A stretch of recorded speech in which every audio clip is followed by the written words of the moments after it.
All right, Jimmy, out along with Bruce Marshall here on the Sports Bettor's Paradise. Our weekly college best bets from Bruce. He was 3-2. Very nice, Bruce. A winning week. So let's get right to it, and we go to two of the more surprising teams in all of college football last year. Kansas Jayhawks. Well, when you have game day, game day ain't what it used to be, but when game day comes to your place in Lawrence, Kansas, that's notable. And then Illinois and Brett Bielema did a great job, but his 365 touchback Chase Brown is gone. They pulled one out of the hat against Toledo and won a last-second field goal. That was back and forth. Kansas at home, Bruce, is 3. Yeah, and now, a couple things with the results last week, and Illinois struggling a little bit. I think it might have pushed the line a little bit towards Kansas, although in truth, and Jimmy, this goes back to our summer preview series, and we talked about the MAC, and we talked about Toledo. No shame in any sort of win over Toledo, close or not. That's a top contender in the MAC. And I think last week, too, Bielema's defense got some practice chasing around a quarterback who can move some, in Daquan Finn. Very, very dangerous quarterback. Good prep for Jalen Daniels this week on the Kansas side. Luke Altmaier's first game in there for Illinois at quarterback worked out pretty well. Ended up leading a game-winning drive for a field goal at the end of the game. So he played in the clutch. They got back in the game from a 19-7 deficit. The defense did help out with the defensive touchdown, but Altmaier didn't look all that bad. There's still an adjustment phase after Chase Brown, but the offense functioned okay, and Altmaier figures to get better. There's a lot of people there who think he's eventually, and maybe sooner rather than later, going to be an upgrade from Tommy DeVito last year. One other note, Bielema 9-4. His last 13 is an underdog. This has been a good role for him. Correspondingly, 8-1 versus the line, last 9 as a visitor. A lot of those as an underdog as well. And Lance Leopold, not too much of a workout for Kansas last week, but this was the softest defense in the Big 12 last year for all the improvements Kansas made. I'm still not sure this defense is where it's at. I'm going to give Bielema a shot here. This is the sort of game that he's been able to succeed in recent years. I know Kansas is better, but I can't resist Illinois plus the points here. So I'm going to give the Fighting Illini a vote in what should be a pretty interesting game in Lawrence on Saturday. All right, Utah on Thursday night, they win despite not having Cam Rising. Now they travel to Waco. Baylor looking to bounce back after a double-digit loss to Texas State. TJ Finley, former LSU at Auburn quarterback, lit him up pretty good. Utah 7.5. Again, don't figure to have Rising here as well. And also, let's face it, Florida imploded a little bit in that game. Also, the Utes on the road 7.5 at Waco. Yeah, and the Big 12. I mean, Pac-12. Gangbusters last week. All the teams won. They're now 13-0 because USC had that win in week 0 too. So it's been a big start for the Pac-12. Not a great start for the Big 12. And you had 3 double-digit favorites lose, including Baylor, as you mentioned last week, in G.J. Kinney's debut for Texas State.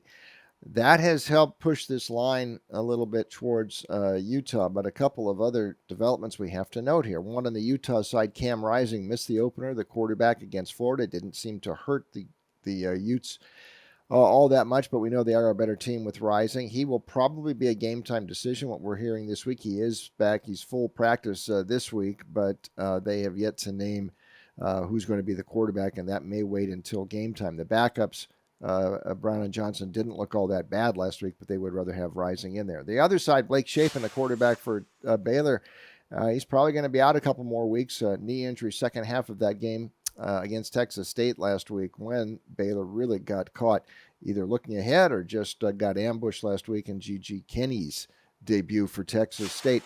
Sawyer Robertson, transfer from Mississippi State. They were very high on him, and he came in last week and was moving at quarterback behind Shapen. He was given a shot to win the job. He didn't, but he came in, didn't look all that bad last week, although his last 2 drives ended in turnovers, but he was moving Baylor down the field. Dave Aranda thinks Robertson can move this offense and they can win with him. So the dynamics are different here. Now Utah is not in Salt Lake City. Utah is on the road. Utah is going to be laying more than a touchdown here, even if it's just a tick. So it's a heavy price to lay. I'm assuming that Rising is going to play. but you get a frenzied effort from Baylor here. This has been a good role for Aranda as a dog in recent years, and a kamikaze effort from Baylor here at home. They're confident that Robertson can move the offense. I think there's some value in this number on the Baylor side, and this is assuming even a Robertson versus Rising matchup. And just in case Rising doesn't go, that would be a plus for Baylor as well. I'm taking Baylor. I'm not sure they can win this thing outright, but I think to keep it very close, plus those 7.5 points, looks pretty good to me. A little desperate spot for the Baylor Bears and Dave Aranda, plus 7.5 at home. Michigan without Jim Harbaugh. Team pays a little tribute to him. I mean, it's a little bit of a circus, a little bit of a sideshow at Ann Arbor. Oh, here they go again. They'll 36-point favorites over the UNLV Running Rebels. Running Rebels, though, in the spots against Power Fives, Bruce, they're pretty profitable, huh?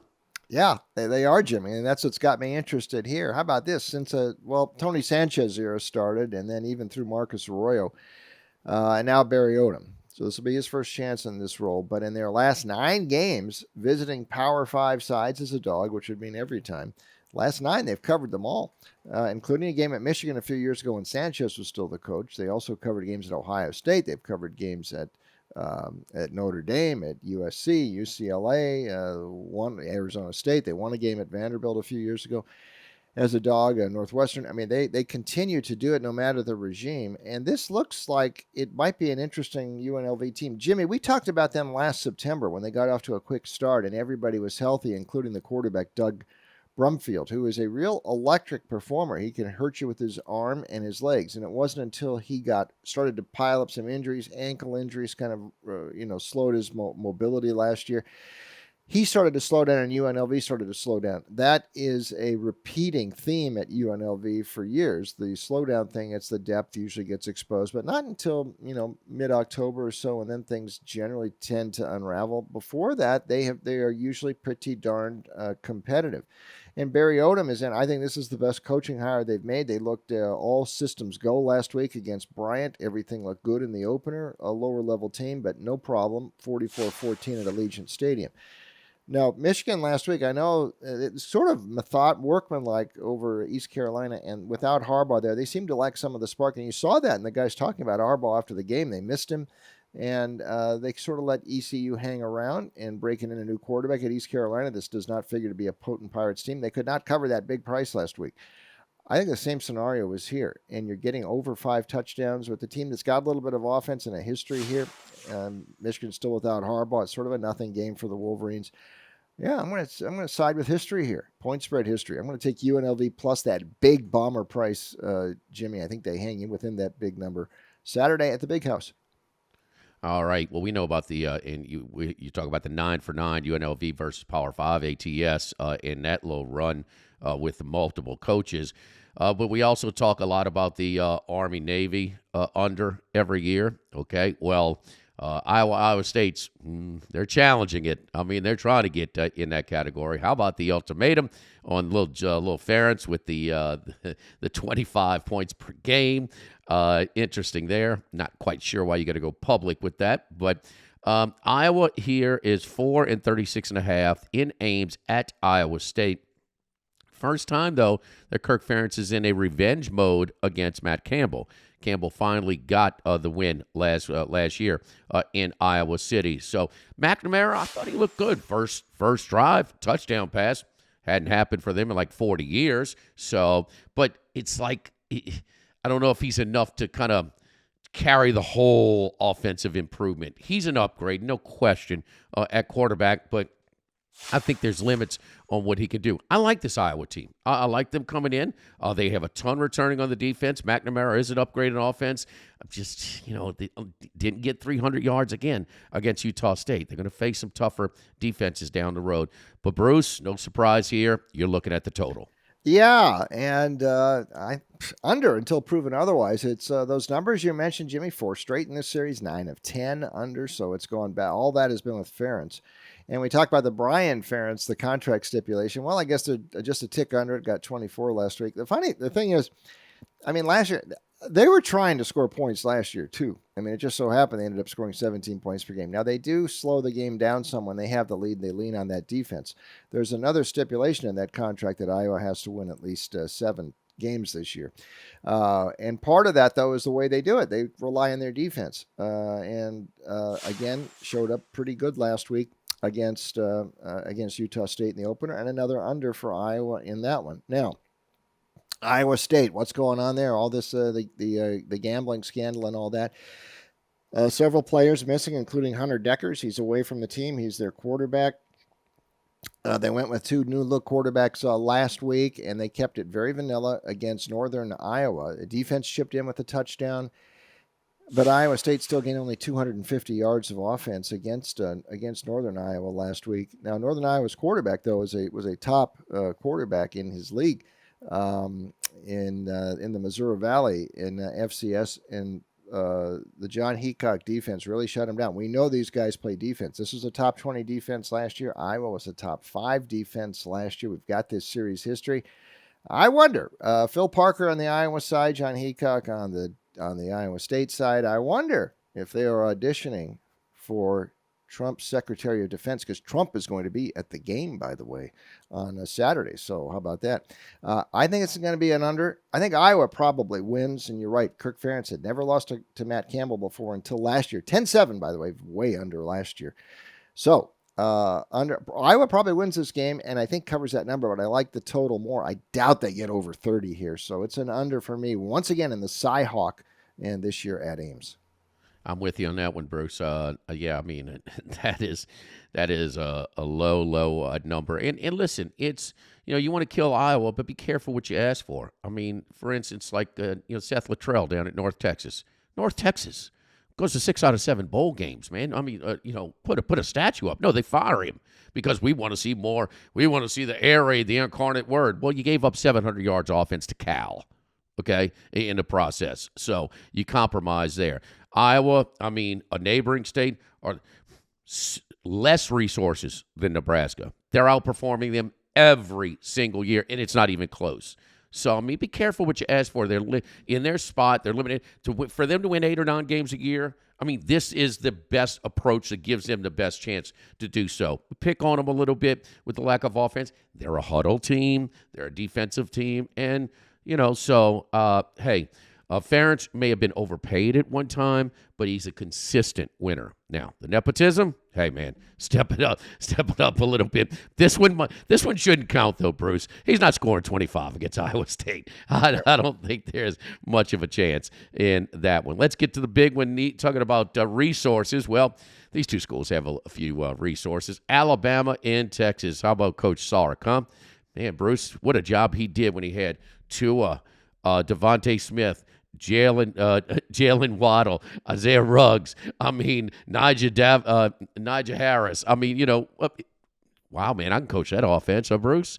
But he lands the Texas job out of that. Oh, well, so here we go. What we know about Jalen Milroe? Well, yes, he is a starter, and he can make the easy throws. There were some guys who were wide open, but at least he's making those easy throws. Joe Milton at Tennessee, not so much. So we know he can run. So Alabama, boy, everybody's trying to find one little kink to where this thing could kind of fall back to the pack.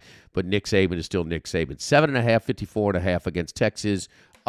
Ewers, solid. I mean, it's Rice. Nothing crazy. But we all. Some people think that Arch Manning's arrival may have prompted a little bit of him kind of tightening up the screws a little bit.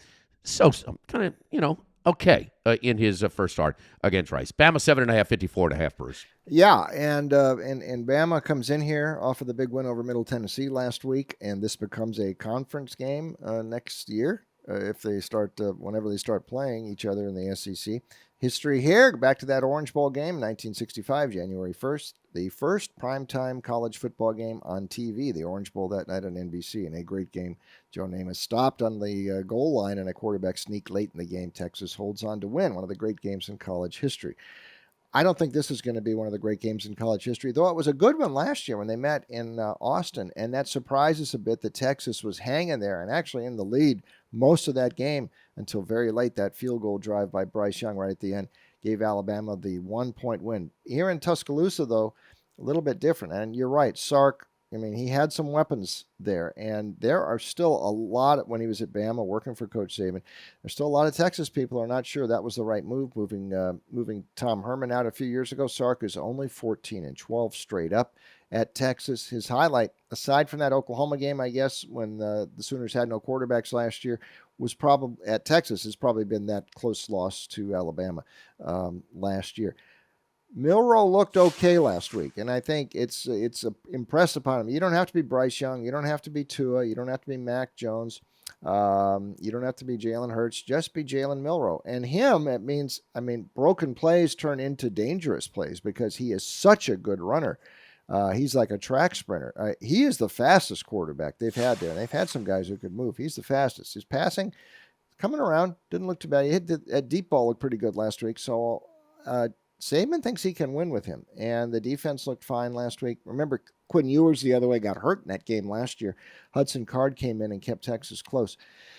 However, I think Alabama can do something here. Now, we know about Nick Saban against his former assistants. Now, he finally lost a couple of those. A few years ago, Jimbo beat him once, and then Kirby beat him once in the national title game. But in Tuscaloosa, he's never lost to one of his former assistants. He's also covered 6 straight against non-conference foes here at Bryant-Denny Stadium.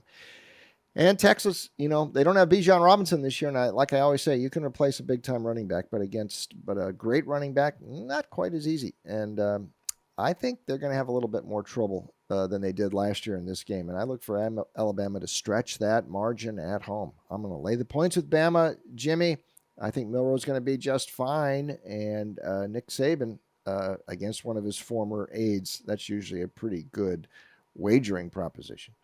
Well, give Coach Sark credit on one thing. They were asking him about, Saban's record against his former assistants. He said, "What's his record against all the other guys?" It's kind of the same. So, yeah. I think that was actually pretty funny and pretty accurate as well. Hey, don't forget at BetRivers, get extra value this football season with the BetRivers Squares. Win up to $10,000 in bonus money. You bet $10 in same-game parlays on any game with the Squares icon to earn a square. Again, BetRivers Squares all football season long. That's Bruce's 5 picks this week, 3 and 2 last week. Let's keep it going, Brucey. We'll talk to you each and every week. And Bruce with CBS Sportsline, BAMSports.net, and also VegasInsider.com. And, of course, he's with us every week on the Sports Bettor's Paradise. On the BetRivers Network for Bruce Marshall, I'm Jimmy Ott.